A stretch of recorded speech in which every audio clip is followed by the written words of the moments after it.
મિત્રો આપણે જોઈ શકીએ છીએ કે અમારા હીરાપુરા ગામે અમારા ઉચ્છેશ્વર મહાદેવનું મંદિર પણ મિત્રો આપણે નવું બનાવવા જઈ રહ્યા છીએ। ત્યારે મિત્રો આજે અત્યારે હાલ આપણા ઉચ્છેશ્વર મહાદેવના મંદિરનું મિત્રો આપણે જ્યારે ઉત્થાપન કરવાનું છે ત્યારે એનો ઉત્થાપન યજ્ઞ મિત્રો અહીંયા ટૂંક સમયમાં મિત્રો શરૂ થઈ રહ્યો છે।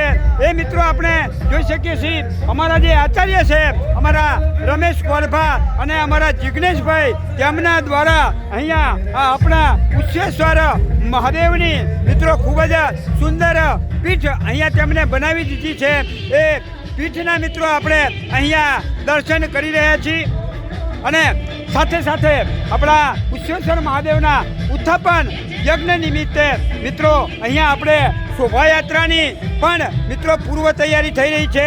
જો સુંદર કામકાજ છે અમારા જિગ્નેશભાઈનું।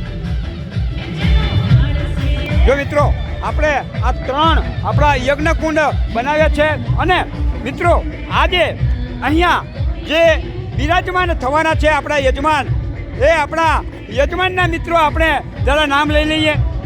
એની અંદર પટેલ ઉમિયાબેન મનીલાલ, પછી સ્વર્ગસ્થ પટેલ જીવાભાઈ હરજીભાઈ, તેમજ પટેલ ભગવાનભાઈ ઠાકરસિંહભાઈ, પટેલ નટવરભાઈ રણછોડભાઈ અને પટેલ જયરામભાઈ પ્રાણભાઈ, આટલા આપણા યજમાન આજે અહીંયા યજ્ઞમાં બેસવાના છે।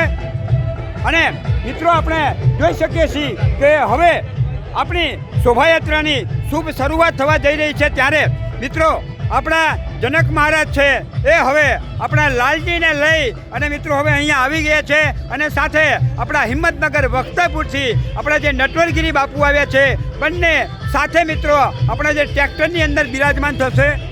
જો મિત્રો આપણે જોઈ શકીએ છીએ કે અહીંયા આપણી શોભાયાત્રાની શુભ શરૂઆત થાય એ પહેલાં આપણી જે બહેનો છે એ આપણા લાલજીને મિત્રો હવે અહીંયા વધાવી રહ્યા છે। મિત્રો ભારે હર્ષ ઉલ્લાસ સાથે આપણી આ ઉચ્છેશ્વર મહાદેવની શોભાયાત્રાની મિત્રો શરૂઆત થવા જઈ રહી છે અને મિત્રો સડીદાર તરીકે આપણા જીતેન્દ્રભાઈ મિત્રો અહીંયા આવી ગયા છે। મિત્રો આપણે જોઈ શકીએ છીએ કે આપણી શોભાયાત્રાની શોભા વધારવા માટે હવે આપણા ચેતનનાથ બાપુ પણ મિત્રો હવે અહીંયા આવી ગયા છે। મિત્રો આપણે જોઈ શકીએ છીએ કે હવે આપણે લાલજીને લઈ અને આપણા જનક મહારાજ બિરાજમાન થઈ ગયા છે, સાથે આપણા નટવરગીરી બાપુ બિરાજમાન થઈ રહ્યા છે અને આપણા ચેતનનાથ બાપુ પણ હવે આ આપણા ટ્રેક્ટરના રથમાં બિરાજમાન થઈ ગયા છે અને ટૂંક સમયમાં જ મિત્રો આપણી આ શોભાયાત્રાની શરૂઆત થશે।